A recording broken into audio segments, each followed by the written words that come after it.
السلام علیکم دوست کیا آپ پریشان رہتے ہیں، آپ کی دعا قبول نہیں ہوتی ہے؟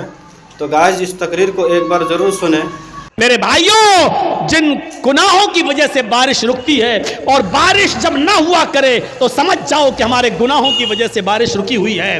جن کو اللہ نے اولاد نہیں دی، سمجھ لو کہ ہمارے گناہوں کی وجہ سے اللہ نے ہمیں اولاد نہیں دی ہے۔ جن کے مال و دولت میں کمی واقع ہو رہی ہے، وہ سمجھ لے کہ ہمارے گناہوں کی وجہ سے ایسا ہو رہا ہے۔ فرمایا وَيُمْدِدْكُمْ بِأَمْوَالٍ وَبَنِينَ، اگر تم اللہ سے مغفرت طلب کرو گے تو اللہ مال بھی تمہیں دے گا اور اولادیں بھی دے گا، آسمان سے موسلادھار بارش بھی برسائے گا اور تمہیں باغات بھی دے گا اور نہریں بھی دے گا، یعنی کنویں، پانی، چشمہ اور کھیتی باڑی، اناج، غلہ، پھل فروٹ، یہ ساری چیزیں تمہیں کب دے گا؟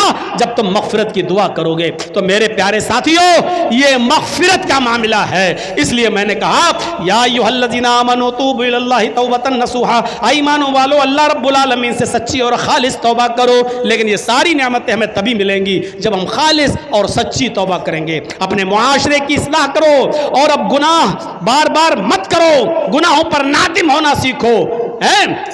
اور دیکھیے آج کے اس اوریانیت کے دور میں، کل میں نے جس کی طرف اشارہ کیا تھا میرے بھائیوں، آج ان تمام گناہوں کی وجہ سے آج اللہ کی نعمتیں ہم سے چھین لی جاتی ہیں، اور اس طریقے کا سبق حاصل کرنا چاہیے ہر جلسے۔